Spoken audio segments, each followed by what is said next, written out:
Salut à toi, t'es bien sur Petit Souffle. Alors si t'as cliqué sur ce podcast, c'est certainement parce que tu te sens concerné par son titre.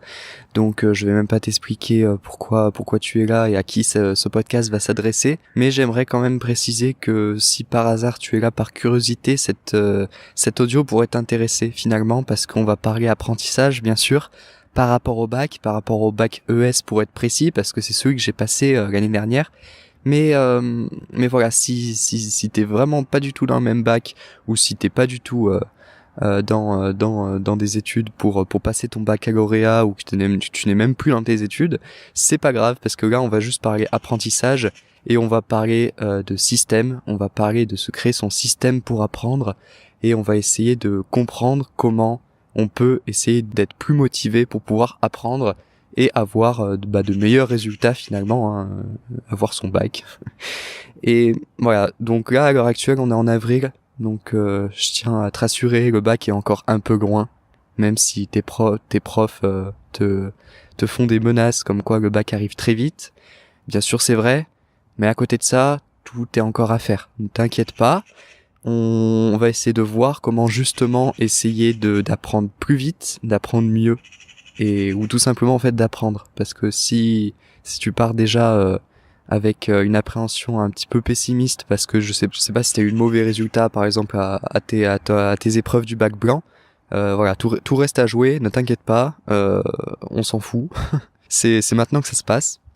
Et cet audio en fait il va t'intéresser si par exemple tu as des doutes sur tes connaissances, si tu as des doutes sur les chapitres que tu as vus par exemple en début d'année, et que tu ne sais pas si tu seras encore en mesure de pouvoir faire rendre une copie, par exemple une dissertation qui sera à la hauteur, parce que les connaissances que tu as apprises, le cours que tu as pu suivre était il y a longtemps. En tout cas, on va essayer de voir comment justement essayer de mieux apprendre. Et cet audio, il va aussi t'intéresser si par exemple tu n'as pas de motivation pour tes révisions, si tu n'arrives pas à te mettre au travail, en tout cas quand t'es chez toi, je parle pas quand t'es en cours. On va essayer de voir que c'est possible, mais peut-être d'une manière différente. Et là, je vais essayer de te montrer que toi et moi, en fait, on peut facilement être pareil.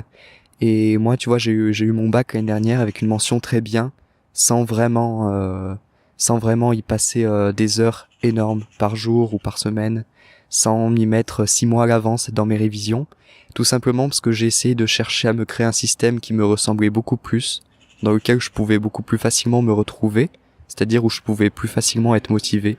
Parce que moi, tu vois, par exemple, le fait de m'asseoir sur une chaise, de m'ouvrir un cahier sur une table, bah, juste ça, par exemple, tu vois, la frontière entre mon confort, mon divertissement, mes temps que j'aime bien, et cet aspect, cette position de travail était trop grande. Cette frontière était trop importante et j'avais du mal à me motiver à dépasser, à changer ma manière d'être pour me mettre dans une situation de travail. Donc moi, ce que j'aimerais en fait, la principale idée qu'il faut que tu retiennes, c'est que quand j'ai passé mon bac, j'ai vu énormément d'étudiants, énormément de personnes, de mes potes, qui privilégiaient le fait d'apprendre plutôt que de comprendre en priorité. Ils préféraient, en tout cas ils cherchaient le plus rapidement possible à apprendre au lieu de comprendre, quitte à carrément sauter cette étape qui est celle de comprendre un sujet, donc d'y attacher de l'importance, de l'intérêt et surtout de la curiosité. Essayer de comprendre le sujet, c'est-à-dire ses intérêts, ses limites, pourquoi tout simplement, pourquoi, comment, et non pas juste de l'information brute qui peut très facilement être perdue, en fait, qui peut très facilement s'oublier, tout simplement parce que si c'est de l'information qui n'a pas d'image, où on n'en fait pas des comparaisons, on n'en fait pas des exemples, on n'y ajoute pas on ne comprend pas en fait tout simplement, et ben on peut très facilement le perdre. Et c'est pour ça que j'aimerais te dire que le plus important d'abord c'est de comprendre un sujet avant de l'apprendre. Et pour te montrer ça, j'aimerais te dire un exemple tout à fait très très très simple qu'on a tous vécu et qu'on vit tous au quotidien.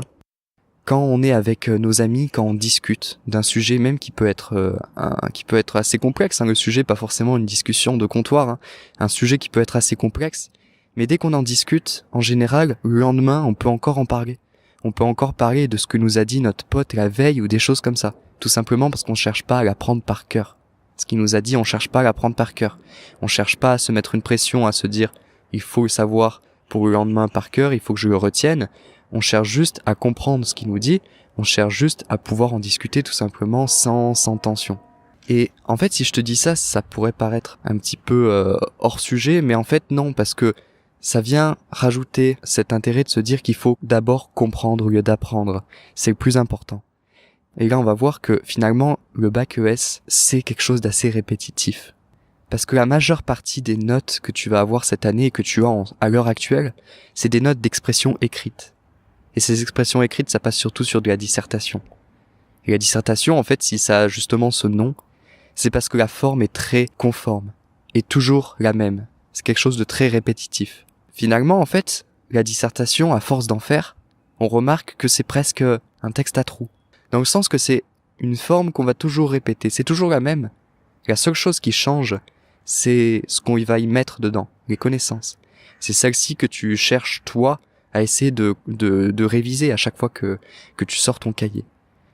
Et la mauvaise manière, pour moi, c'est celle d'essayer d'apprendre par cœur et d'essayer d'apprendre avant de comprendre, parce qu'apprendre par cœur, c'est déjà y passer beaucoup de temps, et c'est surtout avoir l'aspect très dommage qui est celui de perdre assez rapidement les informations qu'on a apprises.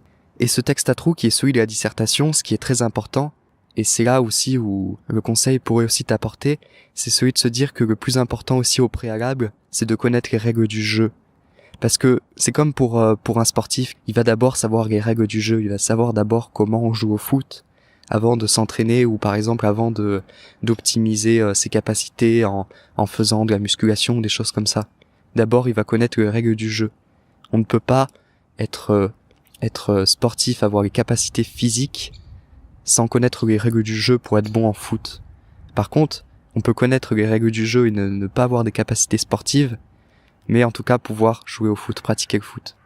Et ben là, c'est exactement pareil. Le plus important au préalable, c'est que tu connaisses comment on fait une dissertation. Qu'est-ce qu'on dit dans l'introduction, qu'est-ce qu'on dit dans le développement, qu'est-ce qu'on dit dans la conclusion. Et une fois que tu sauras ça, et ben finalement c'est très répétitif. Tout au long de l'année, tu peux t'entraîner. Et le plus important donc, c'est ce que tu vas y mettre dedans. Et pour ça, moi j'aurais 2 conseils en fait à t'apporter. Et c'est là tout l'intérêt en fait de cette prise audio. C'est que le premier conseil que je pourrais t'apporter, c'est celui de te dire que pour moi, pour comprendre une information avant de l'apprendre, le plus intéressant et le plus agréable, c'est d'aller chercher l'information ailleurs. Et pour moi, en tout cas en bac ES, on a cette chance, ça passe par l'actualité. L'année dernière, j'avais cette envie de mieux réviser, mieux apprendre, mais j'avais pas envie de sortir mes cahiers. Et j'ai fait quelque chose, je me suis abonné à un journal. Je me suis abonné au Monde, tu vois. Je me suis abonné au Monde et ils font une sélection. Alors, je crois qu'elle est pas disponible en France, en fait. C'est un abonnement qui n'est pas disponible en France. Mais en passant par Internet, tu peux y accéder. C'est en fait un abonnement qui, sous forme d'un journal, te rassemble toutes les news, toutes les informations les plus importantes de la semaine. Et à travers, en fait, ce journal, ça me permettait chaque semaine d'être assez au courant de ce qui se passait. Et bien sûr, je le complétais avec d'autres choses, avec de l'information, de l'actualité que je pouvais trouver sur Internet. Et le fait de suivre cette actualité, nationale comme internationale, et surtout internationale, ça m'a fait découvrir des choses. Et ces choses-là, en fait, c'est de la logique dans les informations, et surtout celle du bac ES. Que ce soit en philosophie, oui, même la philosophie, que ce soit en histoire, en géo, en économie, en sociologie. Dans tous les cas, il y a souvent une logique qui en fait est celle de la société, hein. On vit sur la même planète, on vit dans la même société, et cette société a bien sûr toutes ces disciplines, mais toutes ces disciplines se relient entre elles. Et le bac ES a cet intérêt d'avoir cette certaine pluridisciplinarité justement qui est assez intéressante et qui permet de pouvoir jongler justement entre ces connaissances et pouvoir à un moment donné se servir d'histoire, se servir de géo, se servir d'économie dans la philosophie et vice versa. Dans plein de matières, tu peux retrouver des notions qui sont vues d'une autre approche sous un autre angle. Et donc pour ça, lire l'actualité, c'est super intéressant parce que du coup, ça te permet, en lisant uniquement un article comme ça, en lisant des articles, tu vas pas te dire il faut que je l'apprenne par cœur cet article. Non, tu vas juste le lire. Et le lire, donc, c'est chercher à le comprendre, c'est pas chercher à l'apprendre. Et tu verras que finalement, en fait, tu vas beaucoup plus l'apprendre en essayant juste à le comprendre. Et le deuxième conseil que j'aimerais t'apporter et que j'aimerais te parler par rapport à moi, mon parcours, ça a été celui de créer son propre système. C'était ce que je te disais au début de cet audio. Pour moi, si tu n'aimes pas et tu trouves qu'il y a une trop grosse frontière entre être posé chez toi et réviser, si la frontière elle est trop grosse et donc tu n'es pas motivé pour te mettre au boulot, comme on dit, ce qui peut être intéressant, c'est que tu essayes de voir toi, qu'est-ce que tu aimes faire, comment tu aimes être, où est-ce que tu aimes être pour travailler. Et essayer de faire passer le mot travailler au simple mot d'apprendre. Et moi, tu vois, alors ça peut faire rire, mais on est tous comme ça, les jeunes. J'aime bien être sur mon lit et j'aime bien être sur mon téléphone. Et je me suis dit, mais pourquoi pas essayer de pouvoir travailler sur mon lit et sur mon téléphone. Alors pas en prenant en photo mes cours, justement, mais en essayant de chercher l'information ailleurs. Et l'information, en fait, avec Internet, aujourd'hui, on a une chance énorme, c'est que du contenu, il y en a énormément. Et peut-être qu'il peut faire peur, peut-être que pour certains profs, il peut être dangereux si on ne suit qu'une seule source, si on ne fait pas attention à ce qu'on lit, à ce qu'on apprend ou à ce qu'on regarde. Bien sûr que ça peut avoir ses limites. Mais si on commence à varier ses sources, si on commence à suivre plusieurs contenus, essayer de voir l'information sous un autre angle et surtout sous un autre support, finalement, en fait, notre notion et notre chapitre, le cours qu'on est en train de voir, on peut dépasser, en fait, les simples notions qui ont été dites en cours. Et moi, pour ça, je me suis créé mon propre système. Mon système, ça a été principalement YouTube. Tu vas me dire, YouTube, ça fait penser tout de suite à des chaînes comme Les Bons Profs, des choses comme ça. Et oui, Les Bons Profs, par exemple. Alors, pour moi, c'est pas de te donner le conseil de ne regarder que des vidéos comme ça qui vont faire un simple résumé des cours. Parce que ces vidéos, le seul intérêt qu'elles peuvent avoir pour moi, c'est de t'expliquer d'une autre manière ou te réexpliquer des notions. Mais elles ne vont pas aller beaucoup plus loin. Et souvent, d'ailleurs, on va moins comprendre justement parce que là, c'est vraiment juste de la connaissance résumée pure et dure. Mais si tu commences à regarder des reportages, si tu commences à regarder des débats, suivre bien sûr l'actualité tout simplement en fait, regarder des choses par rapport à tes cours vis-à-vis de l'actualité, tu vas voir que ça sera beaucoup plus divertissant déjà, parce que souvent quand on regarde une vidéo, ça peut être beaucoup plus divertissant et beaucoup plus imagé qu'un cours écrit noir sur blanc, sans beaucoup d'exemples, sans beaucoup d'illustrations, en fait. On va beaucoup plus facilement pouvoir comprendre et donc apprendre. Et moi, mon bac, je l'ai eu comme ça. Je me suis dit, ok, j'ai du mal à me mettre sur mon cahier, j'ai du mal à me mettre sur mon bureau, j'ai du mal à aller dans une bibliothèque. Ok, comment est-ce que je peux faire pour continuer à apprendre, pour avoir mon bac, tout simplement, mais en étant dans un système, dans une méthode qui me ressemble beaucoup plus. Et j'ai trouvé celle-là, qui a été celle de combiner une autre méthode d'apprentissage, qui est celle de suivre davantage ces cours, ces notions sous un autre support, qui était celui en fait de l'article et de la vidéo, beaucoup de vidéos. Je suis arrivé en fait à avoir finalement déjà des connaissances qui étaient beaucoup plus illustrées, beaucoup plus apprises, que je comprenais beaucoup davantage, où je pouvais en cerner les intérêts, les limites, où je pouvais avoir des dates qui me revenaient parce qu'elles étaient imagées. Les dates, elles avaient un rapport avec un événement, et cet événement, je l'avais vu sous forme d'images, des choses comme ça, donc c'est beaucoup plus facile de les apprendre. Et grâce à ça, en fait, finalement, sur mes copies, sur mes dissertations, ça se retrouvait. Parce que déjà, le correcteur, il pouvait voir que j'avais des informations qui n'avaient pas été sorties dans le cours. Et là, je peux te dire que t'as un avantage énorme si tu commences à faire ça, parce que le prof, il va voir deux choses. Il va se dire, soit, et là, c'est vraiment génial, quand tu lui apprends quelque chose, alors pas lui apprendre l'une des thématiques, l'une des notions les plus phares du chapitre, ça, il devrait certainement la connaître, mais des exemples, des événements, des comparaisons, tu vois. Ou carrément se dire, ok, donc cet élève, il allait chercher l'information, il allait faire des recherches, il a essayé d'aller plus loin. Mais en fait, non, t'as pas cherché à aller plus loin, t'as juste essayé de voir différemment. T'as varié tes sources, t'as fait ça sur un support qui te correspond plus, et t'as pu rester faire le truc assez efficacement, c'est-à-dire à pas te réfléchir pendant 1 heure à te dire, il faut que je commence à bosser. Non, tu t'es mis directement à bosser.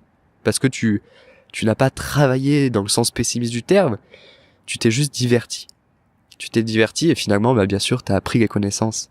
Et on a de la chance avec ce bac ES de pouvoir encore travailler comme ça. Donc voilà, c'était un petit peu ce que je voulais te dire, moi, parce que c'est quelque chose qui me tenait à cœur, tu vois. Je vois beaucoup trop de gens qui passent beaucoup trop de temps sur leur travail, et beaucoup trop d'énergie, sans forcément beaucoup trop d'efficacité, ou en tout cas tout autant, parfois. Pour moi, c'est important qu'on puisse voir que si tu commences à maîtriser, à comprendre une notion, ça va te permettre une chose, qui est celle de pouvoir facilement en discuter, facilement en parler. Et ça, je vais le dire dans un autre podcast que je vais bientôt sortir. Pour moi, l'oral, c'est le plus important.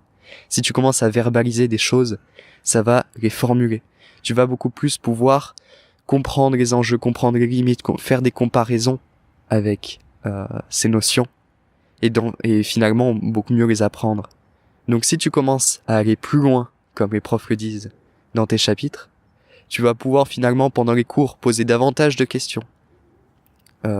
Aller essayer de je sais pas, par exemple d'aller à l'encontre du prof. Si à un moment donné il dit quelque chose dont tu n'es pas d'accord et que tu as un exemple à la clé ou des choses comme ça va te permettre d'instaurer une discussion, ça va te permettre de gagner des points sur l'oral, ça va te permettre d'avoir mieux confiance en toi parce que tu vas faire des prises de parole orales et surtout ça va te permettre d'apprendre davantage. Donc voilà, j'espère que ce petit podcast t'aura aidé.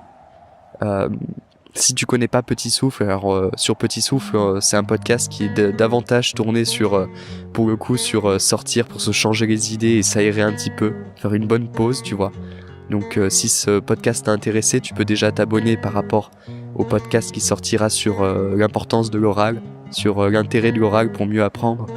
Et surtout, si tu veux un petit peu te poser toi aussi, apprendre des choses, bienvenue à toi sur Petit Souffle.